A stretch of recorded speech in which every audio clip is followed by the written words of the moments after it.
Hi bro, మీ పేరు? Hello bro, Vamshi. Vamshi. ఏం చేస్తూ ఉంటారు? నేను digital marketing bro. Okay, health marketing. ఇప్పుడు మీది ఆంధ్రానా? కాదు బ్రో, తెలంగాణ. Right, okay. ఇప్పుడు ఏపీలో కూటమి ప్రభుత్వ పరిపాలన ఎలా ఉంది?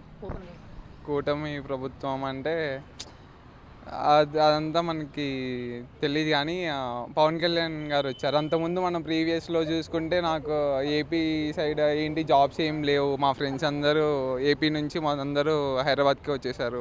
వాళ్ళకి జాబ్స్ ఏం లేవు. ప్లస్ మా అమ్మమ్మ వాళ్ళు కూడా ఏపీ అనమాట. సో అసలు నాకైతే అంత జగన్ గారు అదంతా మంచిగా ఏం అనిపించలేదు.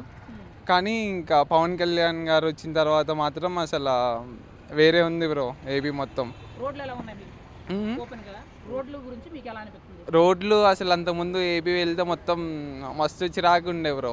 ఇప్పుడు ఎట్లుందంటే అసలు రేస్ ట్రాక్లు ఉన్నట్టుంది ఒక్కొక్క రోడ్. అసలు రోడ్ ఎక్కితే అసలు జమ్మని వెళ్ళిపోవచ్చు. మొత్తం మస్తు చేసారు బ్రో.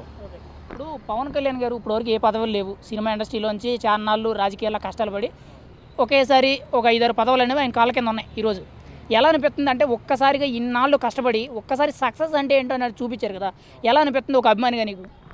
నాకు చాలా మస్తు హ్యాపీ ఉన్నది బ్రో. ప్లస్ అది కాకుండా సార్కి అంత పదవి అదంతా వచ్చింది, దానికి చాలా న్యాయం చేస్తున్నారు. ఇప్పుడు ఆయనకి అవన్నీ వచ్చినాయి కదా అని ఏం లైట్ తీసుకోవట్లేదు కదా.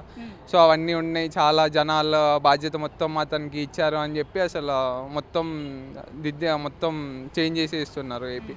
సో ఇంకా కమింగ్ 1-2 ఇయర్స్లో ఏపీకే పోతారేమో మన హైదరాబాద్ నుంచి కూడా జాబ్స్ కోసం.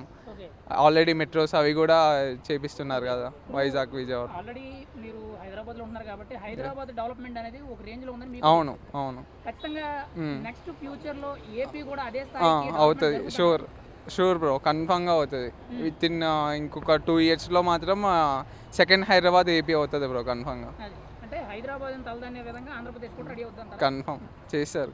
ఓపెన్గా అడుగుతున్నాను, పవన్ కళ్యాణ్ అనే వ్యక్తి గతంలో పదవులు లేవు, చేతిలో డబ్బులు, సినిమాలు చేసిన డబ్బులతో కష్టపడి తనకు ఓపుకున్నంత వరకు సాయం చేసేవాడు.